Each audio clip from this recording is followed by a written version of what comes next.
with us, who is a Welsh writer and independent scholar based in Ruthin, North Wales, and has taught for over 3 decades in Finland, India, Canada, the US, and other countries.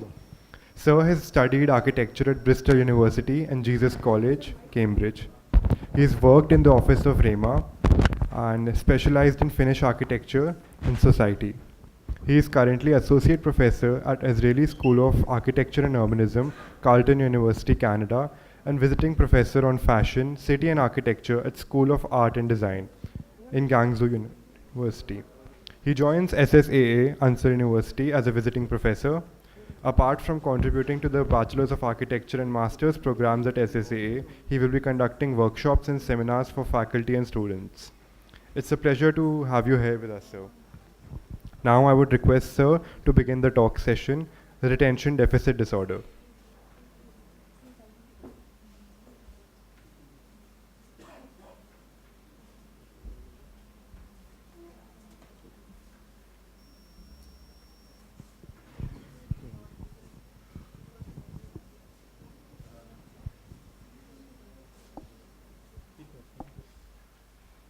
Good morning.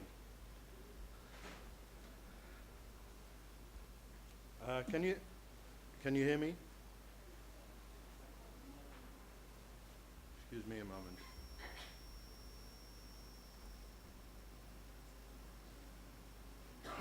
Can you hear me at the back? Yes, okay. I'd just like to, before I start with this, I think it's very good because Anand spoke about third eye. It has been mentioned. I would like to just make some significant moment to the day. What day is it today? Okay. What am I holding? A water bottle. Not a particularly recognizable water bottle. But what does it say on the water bottle? The person you love is 72.8% water. Remember that. The person you love, the person you don't love, actually, is 72.8% water, too. Anand mentioned Roland Barthes. What I'm going to try and talk today is, how do we retain something that we're listening to?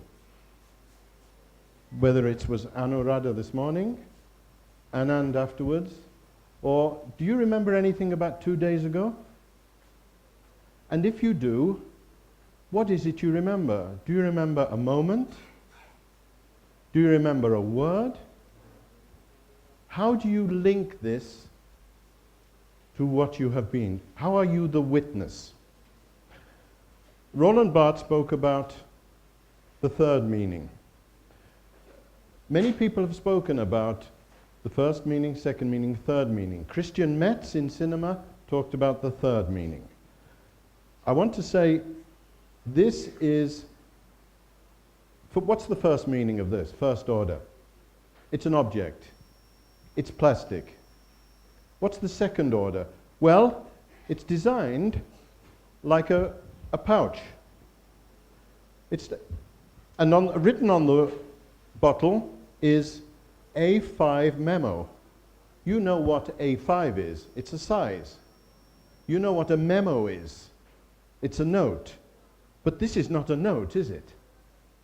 So we've got first level meaning, plastic bottle. Second level meaning, something else, a double meaning. And then we have the third level meaning, which is a space. And we all have this space too in many, many different things. It could be irony. Irony moves into third level. It could be satire. So I want you to just remember these steps when you're looking at something. And it would relate, I think, to some of the things we were looking at there that Anand showed us. In a way, this address is introducing these images, drawings, writings you see all the way along here. And it's from this, and I'm trying to make a link from today's order, mapping and keeping. What is the mapping of something and what is keeping it? So these are the pages from this book. I will end with that and explain a little bit that. But why do I start with this? Well, if you were in a lecture in the SAS, the Special Forces, and you didn't retain what you were talked about, what you were addressed, what was addressed, and you went to serve, you'd be dead. The Special Forces train you to survive. So if you didn't listen, you didn't take it in, you'd be dead. Now, it's not maybe so crucial that you'll be dead if you don't listen to what is presented here. But there is a significance that how do you retain some of the knowledge that is coming to you? And I'm going to tell you a little story, I hope in the time available before we open this and we can have lunch. Recently, and I'm going to read a little bit because it is a story. Recently, I found myself in a meeting with the head librarian of a Canadian university. I had gone there to discuss what I thought were the failings of an online survey. The survey was trying to find out how students were or not using the library. Like teaching performance surveys, they were generally only as good as the reductive questions proposed. These worked as tick box, multiple choice answers. Then they could be computerized.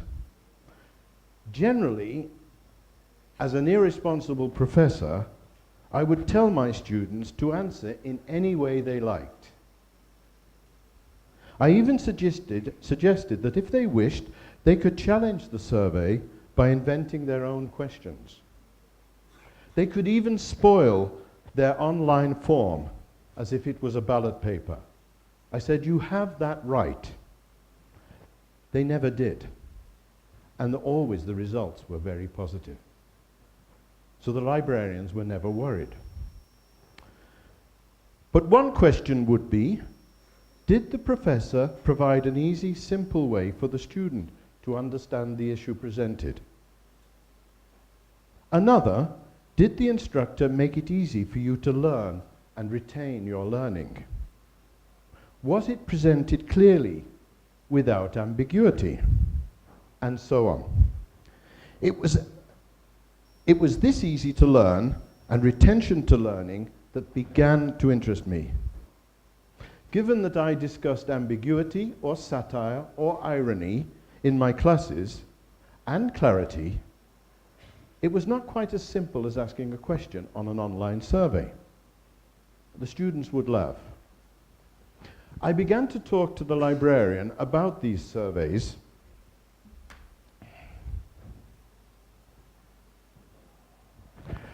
I began to talk about these surveys and wanted to know what use he was going to make of them. How do we use these computerized surveys? What do they tell us? What questions was he asking?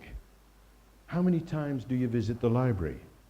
How many books do you loan out? Not how many books have you downloaded from Russian or Ukrainian internet sites? How many books have you plagiarized? How many books have you scanned? How many books have you shared with others? How many books did you buy this semester? And so on. I was particularly interested in the reading habits of students today. What is the role of libraries in our access online world? As we engaged each other, mostly the librarian listened and jotted down things. I wondered, what were the subjects and ideas that would take us forward? I talked about late reading or rereading books, which has become a luxury or irrelevance. Many do not engage. Do we access some material ideas, theories, or ideologies at a late stage? Like food in the refrigerator, past its sell-by date. What does this mean? And what would it mean to our teaching in architecture?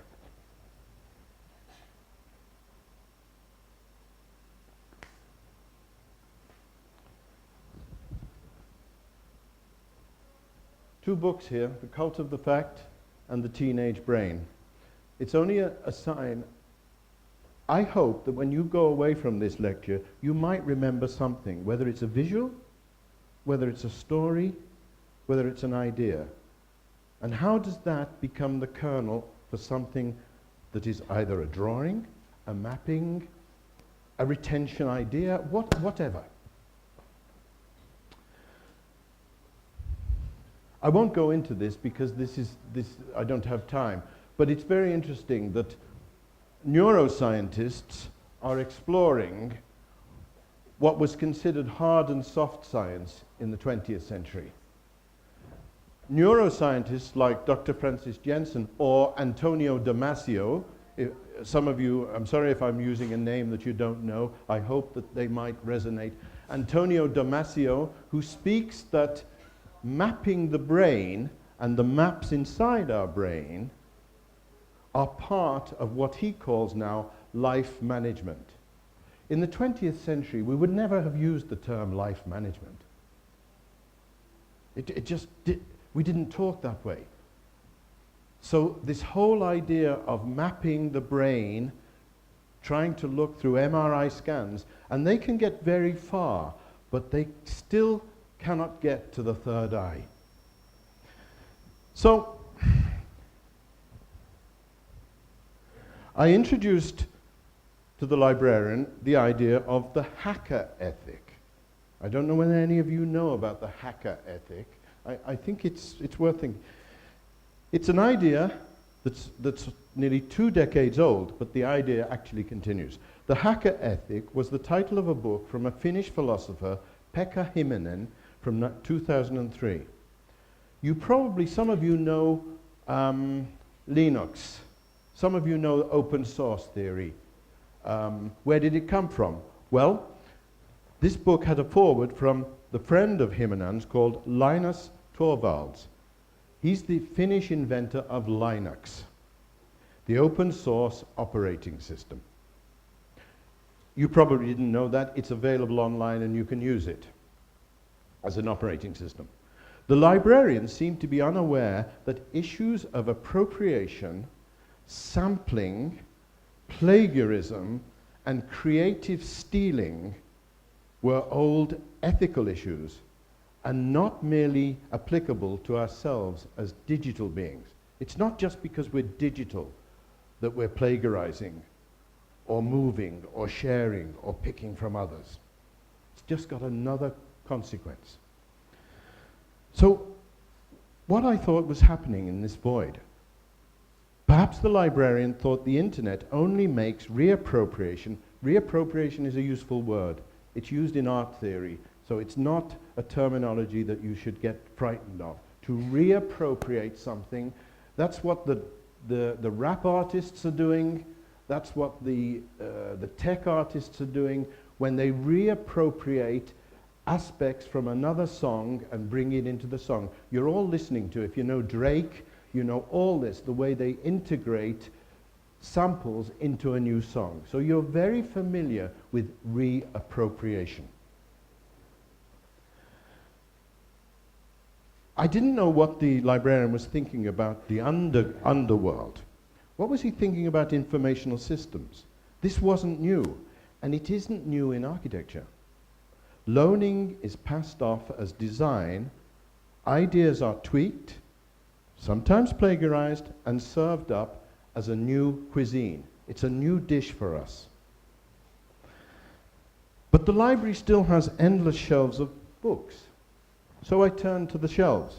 I asked him if he knew how students worked with books today. To work with a book. Did they loan them? Scan them? Photo them with smartphones? I discussed this notion of working. It was like it was rocket science to him.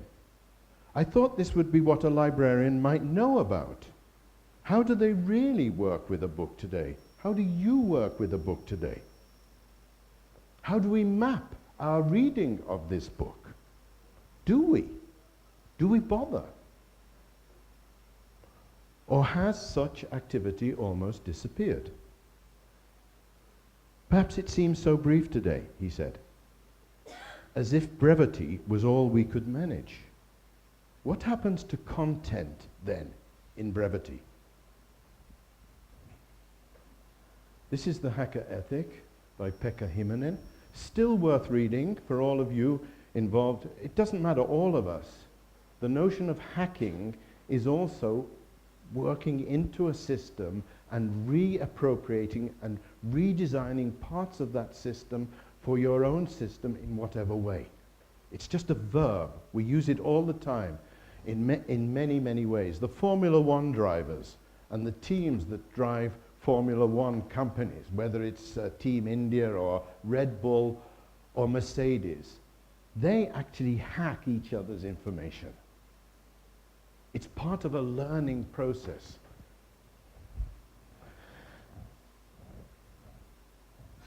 Take a look at that.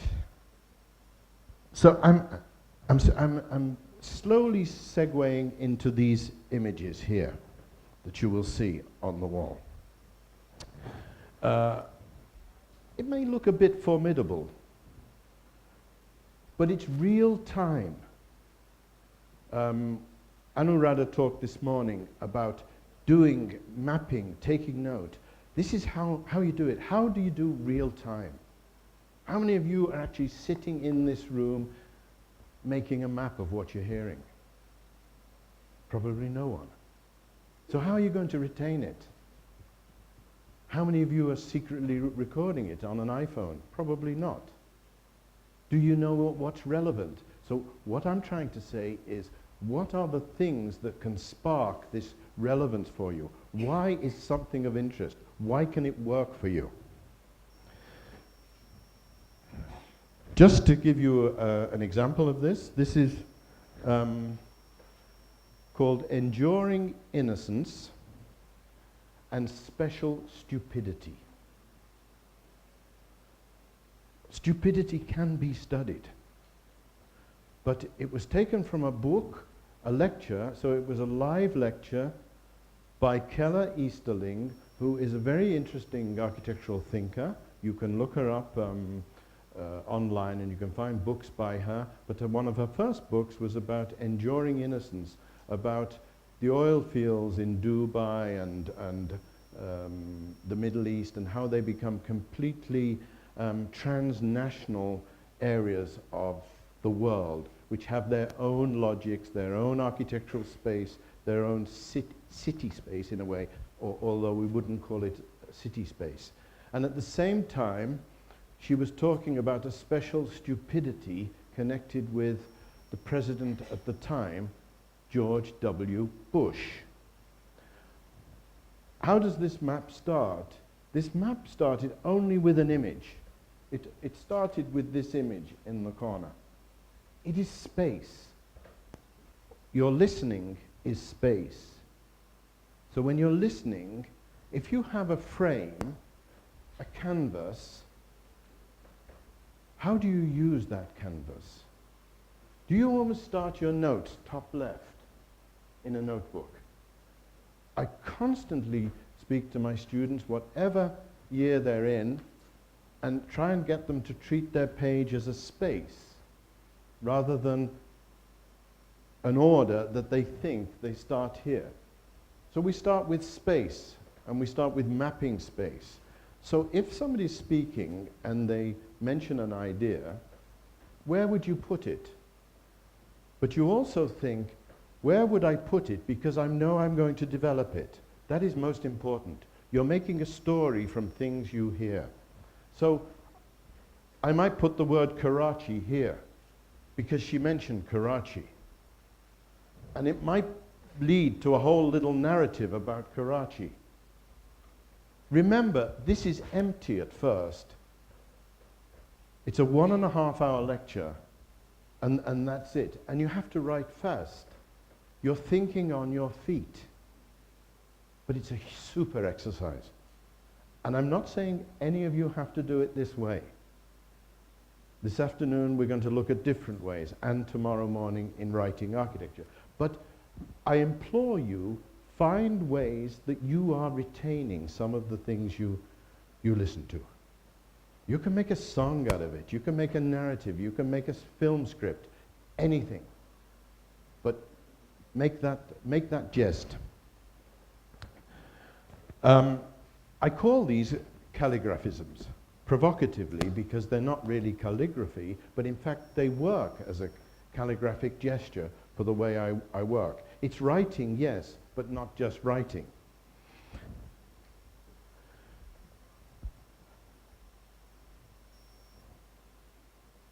These calligraphisms that you see here are also precisely working with a book, a film, a lecture, an event, a meeting. They may seem cool, but sometimes to you they're probably unreadable. Where does the unreadable end? Do you go closer into it? There's one here about the big box. The big box was a book by, I think her name was Anne Christensen. And she came to give a lecture in Texas, and I sat in the lecture and then drew these things. I cut that picture of the box out and put it in the middle of a paper. You might think this is all designed and all, oh, it's really good and it's super graphic and things. Yet that's only expertise and time. You will get that. So don't think of them as they have to be the same. They are actually very rough, but my roughness has developed over 30 years. Remember that. You have a different roughness. Use that roughness. This is my notebook. It's illegible. Nobody can read it, thank God, because, you know, I can write anything in that. But the act of taking space through writing will remind you of the moment that you had these things. So I can remember things about this. That's about recall. And recall, the neuroscientists are talking about, is getting poorer. They are measuring the lack of recall. I don't know enough about it, but it is quite interesting, and it's urgent.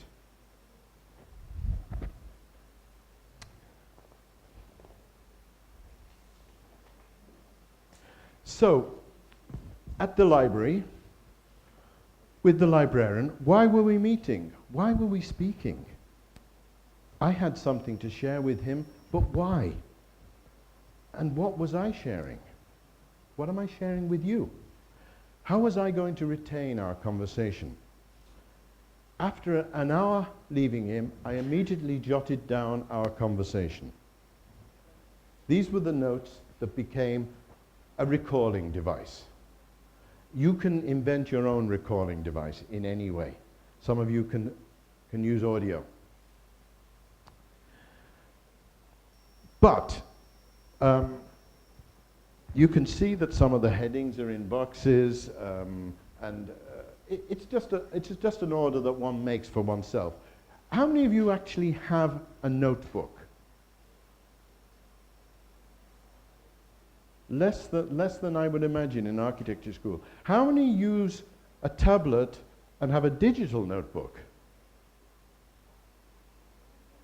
So how many of you do you ever use a memo on iPhone or write it on iPhone? You do. Okay, how many use Instagram as a memo device? One or two of you. How many use Twitter or Facebook? Is it a memo device? Facebook, no, it's public. Twitter's useful, but in another way.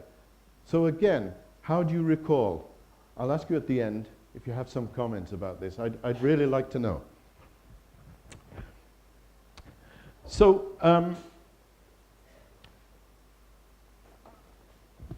going to go on. I'm going to make this fairly, try and close a little bit earlier so that we can open this and you have time before lunch to walk along here. It was quite interesting this morning because about 6:30, somebody sent me a WhatsApp message and said it's raining thunder and it's a disaster. And I thought, no, that's a little bit hysterical. It's not a disaster. But the person was right to be concerned, because these are made from hollow core cardboard, a very cheap but very elegant construction that the students have designed. It's not mine. And they've designed it very well. But there was a panic because the water, about 2 hours ago from this, you wouldn't believe the amount of water that was out there. Faculty would, and students would, but visitors probably wouldn't. It was basically, we were starting to get worried. You know, another flood in the library. Oh, okay. But the interesting thing was that all the nice furniture that the company had brought yesterday was all piled up. So I thought, why pile up the furniture?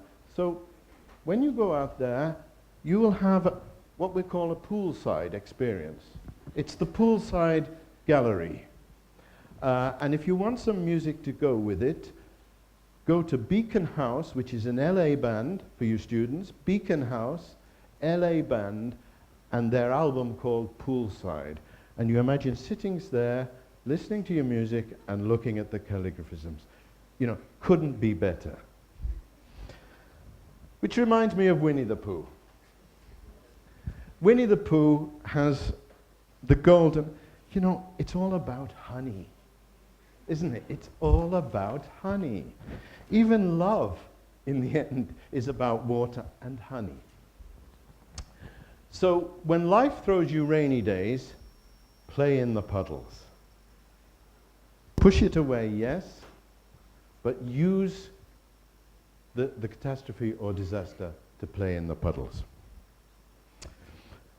So, as I said now, I will not discuss in this brief talk all the issues we opened with the librarian. But I wanted to go on from learning to play in the puddles. I spoke about what I felt was happening today for many of us, not only students, when we are faced with a digital world, where most of the things we would like to check are all available online, or we think they're available online. We only know what's available and what we check, and then we confirm usually what we want to find. How is this then both a negative and a positive space? How do we learn to live it without lamenting this negative all the time? You know, enough with the lament. This is a space when open, say, on Facebook, has us navigate through all sorts of other, often dangerous information and advertisements.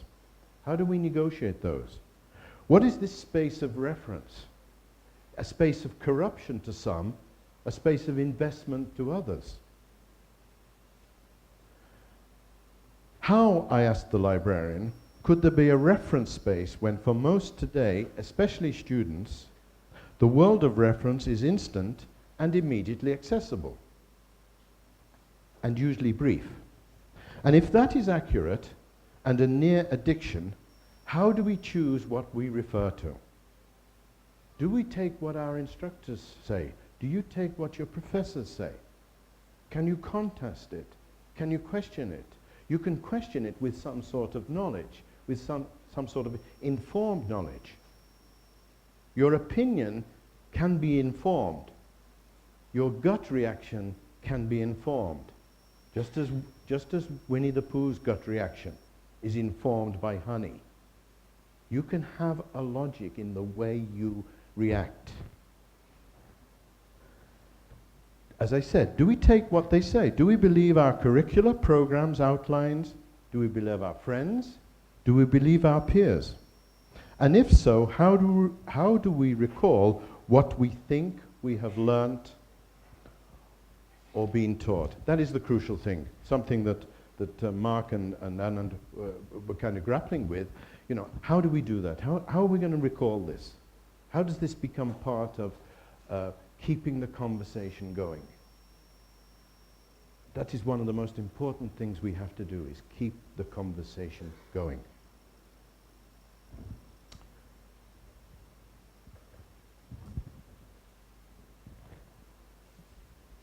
I often show this to my first year students. And then one of them made a drawing of this, which I call it, I just asked you, how do you remember something? How do you know, if you're told by someone, you must think about it. It's fine, you can be told to think about something, so how are you going to do it? How are you going to make the links? So, this little baby is walking, exploring. It's called the 4-point model. And all of you have this, we all have this. Some of our knowledge is in infancy. Some of our knowledge is absent, but do we know what is absent? It's very hard to find. You can only find out what is absent when you start getting peaks of something. Some of the things that Anand was talking about are probably very absent to some of you. But having seen them, you start to know what is absent and you can work on it. Without seeing them, you can't go back to that wonderful image on Jaipur. So it becomes a trigger. The triggers are yours. We can't give you the triggers. We can provide them, we can show them, wonderful drawings, wonderful mappings, but then you take the triggers on. That's really important. And to take those triggers on, you need certain ways to do it. No one's going to give you them. So this is kind of the loose term, the verb mapping, to map. It's got a much more technical term too. But you're all cartographers, if we want to use the word. Cartographers of knowledge, cartographers of learning.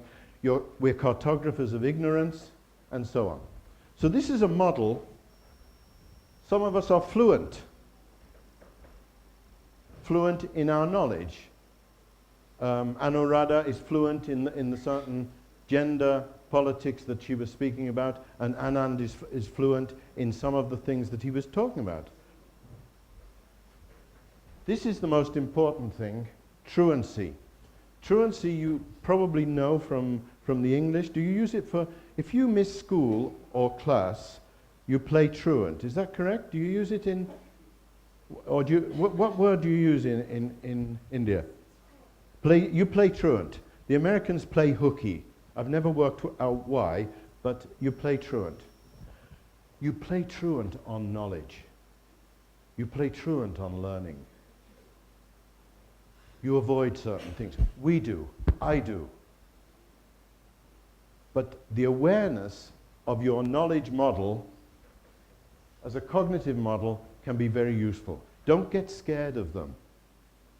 They're everywhere. Anuradha used the term diagramming out this morning. This is only diagramming out an idea. Learn to diagram out. These are only mappings and diagrams. They're on the way to something else. So, let me just try and wrap this up because I know we've got to finish. Does anybody know one of the latest words in the Oxford Dictionary? You probably don't. Do you know what nomophobia means?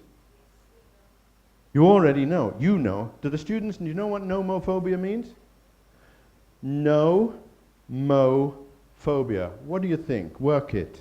Let's do some lateral thinking here. Lateral thinking is going off to the second and third level. What is it? Come on, you're all detectives. What does it mean, students? No-mo-phobia. What do you think it means?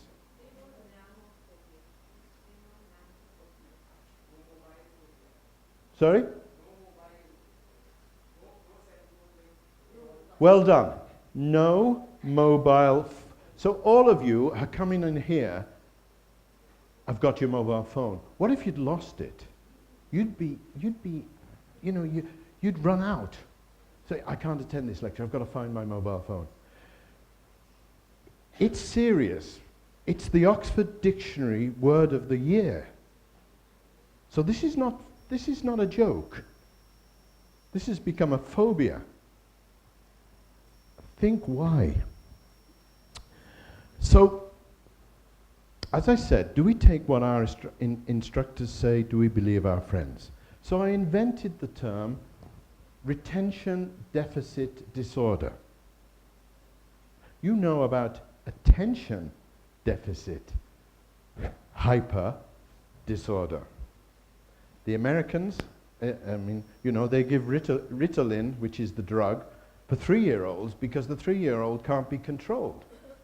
Well, that's a madness somewhere else. We can't deal with that now. But attention deficit hyper disorder, think about it, retention deficit disorder. So I found myself cheekily asserting to the librarian that this was an actual disorder. I said, "You know the disorder that is now being defined," I said to him. "You know, the one trying to understand the lack of retention in education today, the one soon to be in the next edition of Theodore Millon's Disorders of Personality." I paused. That's the rule book of disorders. Perhaps only naughty professors do this. "It's called retention deficit order." He nodded and said, yes, I know all about it. I know it, yes, as I know it exists. I felt thoroughly disingenuous, and I wanted to apologize that I had duped him. But the damage was done. It was too late. He recognized it as a serious condition. But I accepted my dishonesty and convinced myself too that this is a serious condition. If it has not been defined or reached a public consciousness, I felt it should. I couldn't help thinking that I was inventing this for a future reality where retention and recalling ideas would become so flimsy and unrecognizable. Perhaps we needed what they have on many cars today, an advanced collision warning. You know, on Volvos, I think they have on Lexus and the expensive cars, advanced collision warning. So you're driving your car and it will take over your driving if it thinks that there's a collision coming and take you out of it. Advanced collision warning. Then we get onto the Tesla cars and the self-drive cars. This is a digital takeover of your car. But how would we do this with information? Is that what's happening? Are we having a digital takeover of information? So, perhaps this condition called retention deficit order will eventually be validated along with other disorders on a spectrum of disattention and demotivation. It's not just here we're talking about demotivation.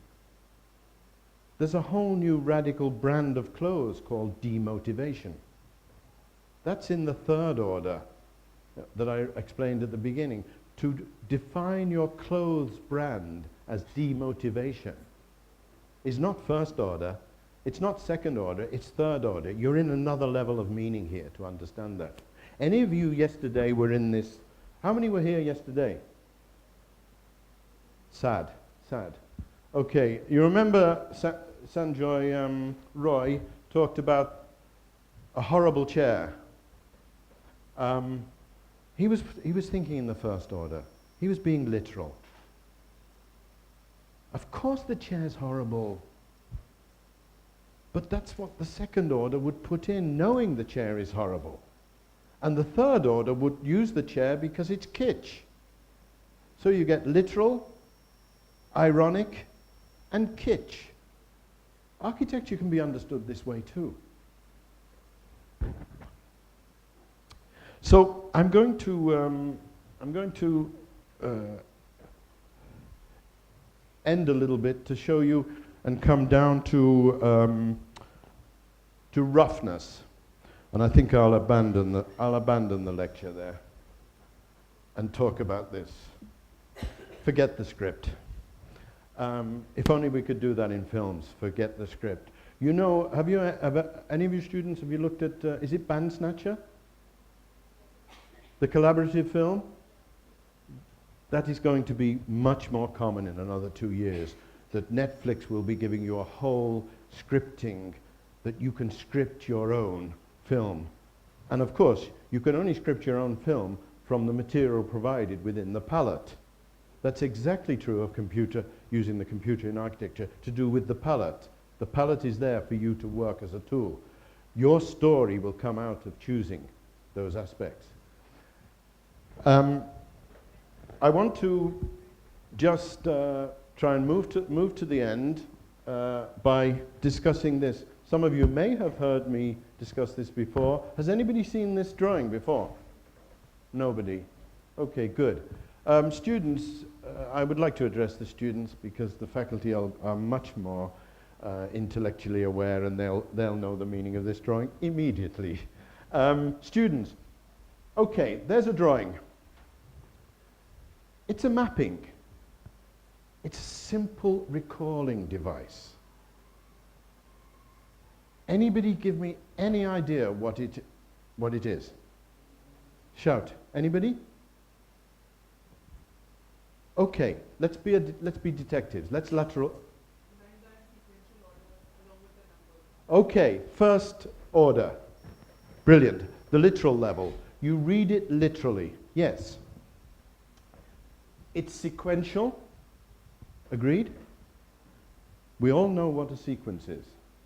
We think it's linear. This is linear in many ways. This is sequential. It's also directional, as you noted. First level.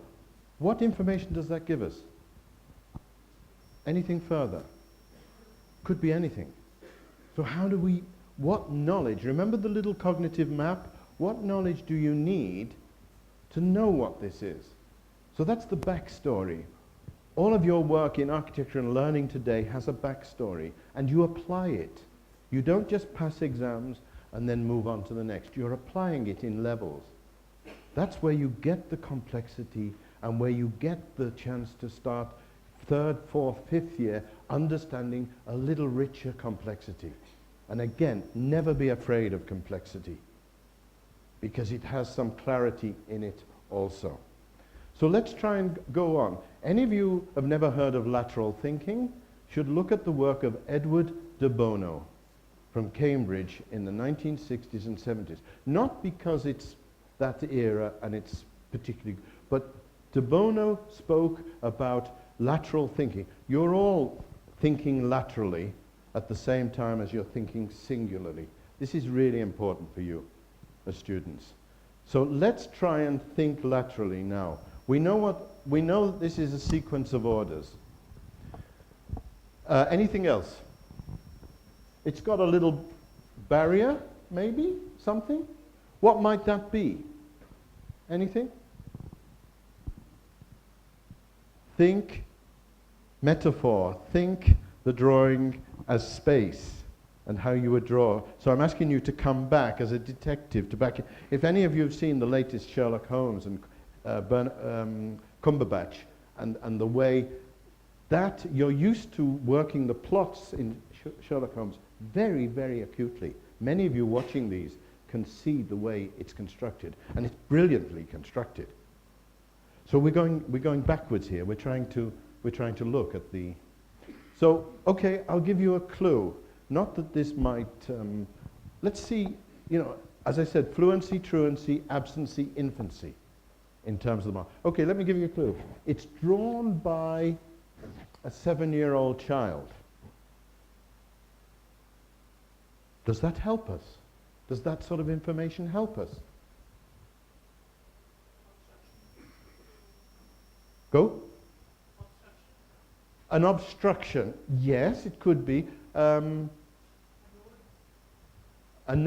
you're thinking of flow diagrams, and you're thinking of literal flow diagrams. Yes, and you're right.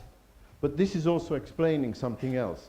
So what I'm trying to point out, how much backstory and knowledge do you need to make a certain judgment or a certain... Okay, girl of 7-year-old. Right, next jump. What might a girl of 7-year-old be doing if she's not at school? Sorry? Scribbling, yes. Physical activity. What do 7-year-old girls in Britain, probably here, In Britain, sorry, let's put the cultural context, second level. In Britain, what does a young girl in Britain do when she's 7? Possibly. She swims. Zora? Good, interesting, very good. Zora, good. Riding. This is pre-BMX. So she would not be riding a bike and going over with a BMX. But Zora, you get the point. Riding.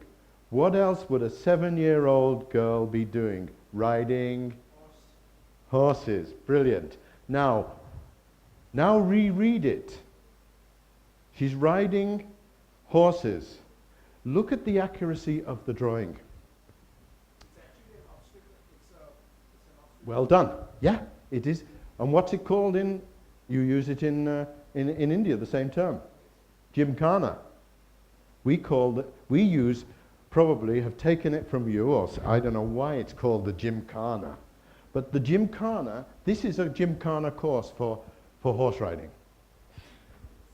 But let me now go to the third level, the accuracy. Unless you have knowledge about the course for horse riding, you will not know the accuracy of this drawing. 7-year-old girl. She's got to start here, number 1.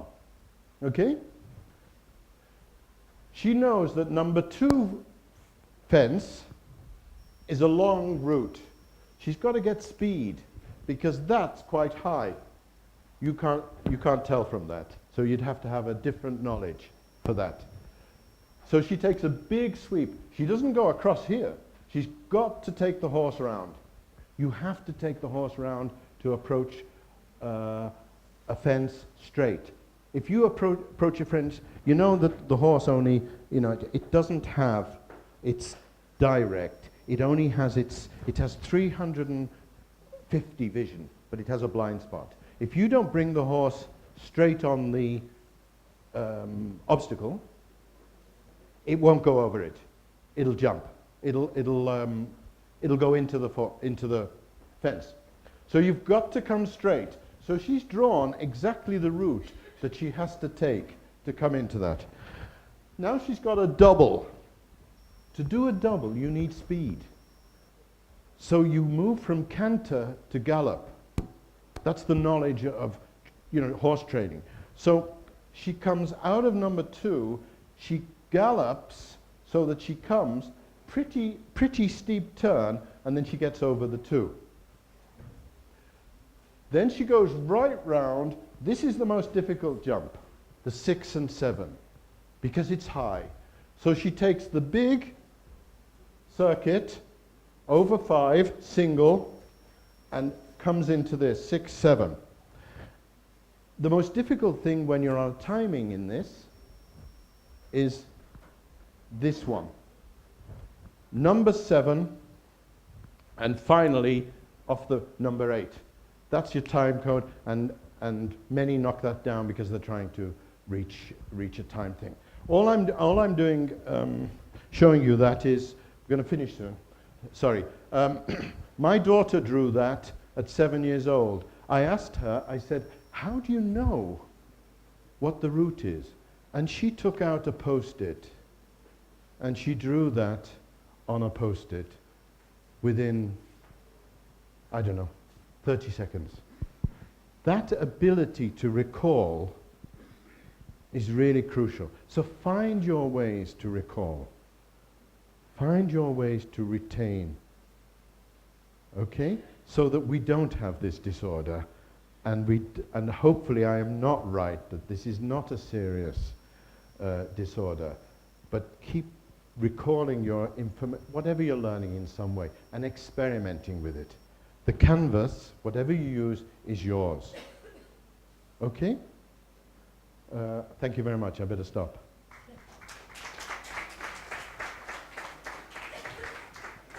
Thank you so much, sir. We'll now like to take up questions from the audience for the speaker. Yeah. Thank you. Good afternoon, sir. First of all, thank you for that very mind-triggering talk. I'm going to be thinking about it for a few days to come and hopefully more. So when you talk about recalling events or the retention deficit disorder, as you call it, for me, when I think about it, I can classify it into three categories. One is, I mean, when you recall events. One is events that you can recall very vividly. That is, those are the ones that are completely registered in your mind. Second would be events that you can't recall at all, you know, that completely slip your mind and somewhere in the back of your mind, but you can't think of them at all. And third would be reflexes, like subconsciously reflexes that you do in certain situations or decisions that you would make, like the route that your daughter drew when she was 7. I just wanted, my question is, where do you think this gap between these three sort of classifications develops? You know, when you're recalling events, why do you think this gap develops? Why do we register some events that way and some we just completely forget about? I think it's a very good question. And I'm not sure whether the three ways you described it, we'd all probably have different ways of describing it, but it's a good way and sharp of you to put it that way. Where the gap is, or where you retain something, I think it might be, you know, cognitively, it might be certain language things. You might do it visually. You might do it emotionally.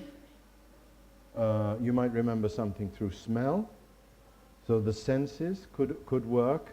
I think what you've raised, which is really interesting, is just the sensitivity of having that awareness. But the interesting one was the one in the middle. The area you said that I can't remember. How do you know you can't remember something? How do we know that you haven't remembered something? If you can say oh, I can't remember that I had South Indian food for lunch. It's kind of a paradox, isn't it? No. So it's quite interesting. Sorry, go on. What I meant by that is, you know, when you're having a conversation with someone and they're speaking of an event that you know you were a part of, and they say, oh, you remember that happened, and you can't. You but blank they out. do. Yeah, you have no idea what they're talking about, but you know that happened because you were there with them. I would say that some of it is natural and welcome amnesia. Sometimes you need to forget certain things. But humor aside, I think we're going through recalling and forgetting all the time. And I think it's only an ability of each person to be aware of that process, I think. You know, by the way, does everybody notice the JBL is the wrong way? So something, the bass and things, they've put it the wrong way. I'm coming closer and closer. You see what I mean? I mean, do you share that? I mean, I think you're pointing out something that you're talking with someone and they're saying, oh, do you remember that? And you can't quite. But I'm also more interested in your private learning. How do you recall your teaching or your learning in a context? Do you see what I mean? I think it's both. What you're saying and what I said as well. I think it's a system of both, yeah. But good analysis. Another question? Any other question? Yes, sir. Yeah. So I'm a second year student. So what actually happens in a class is like in a span of 2 hours, like we have a lecture for 2 hours, Yeah. and like we were talking about that mind is constantly working. But definitely in that span of 2 hours, we tend to wander off somewhere else in our thoughts and like to start doodling something like that. So how can those subconscious thoughts can be taken care of and can be channelized in mapping and keeping of our work? Of our thoughts? I think that's a good point, but I wouldn't be afraid of. Oh, it's gone. I was going to show you an index card that I'm going to answer this obliquely. You're right, but don't be afraid of a doodle having significance. Don't think it has less significance because it's a doodle. A doodle can be really very important. All of you, some of you know I use index cards as notes. I recently found an index card. I'm finishing in 2 minutes, just answering this. I recently found an index card that I wasn't sure, and it had some notes from my daughter on, and now she's 21, and she'd drawn a little ballerina, and I had made some notes. And I thought, what is this? And I was just about to rip it up and realized that she was in a meeting with me with a well-known architect in London. We were talking, and she was taking my index card and writing something down as I was speaking. I was taking the index card back and writing down a note. And the index card has us both. But the most important thing is I can remember everything about that meeting because of that. And that's the key. The memory device. Okay? I think...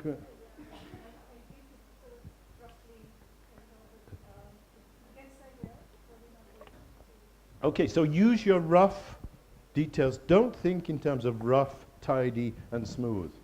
In your rough work, you have ideas. Yes, you can change them. You can improve them. But don't think. Keep the ideas flowing. Make it a constant flow. Okay, thank you very much. Thank you so much, sir, for sharing your insights about mapping and keeping. I'll now request all of you to move outside for inauguration of the exhibition. I request Mrs. Sheetal Ansal to inaugurate today's exhibition called Calligraphism. Thank you.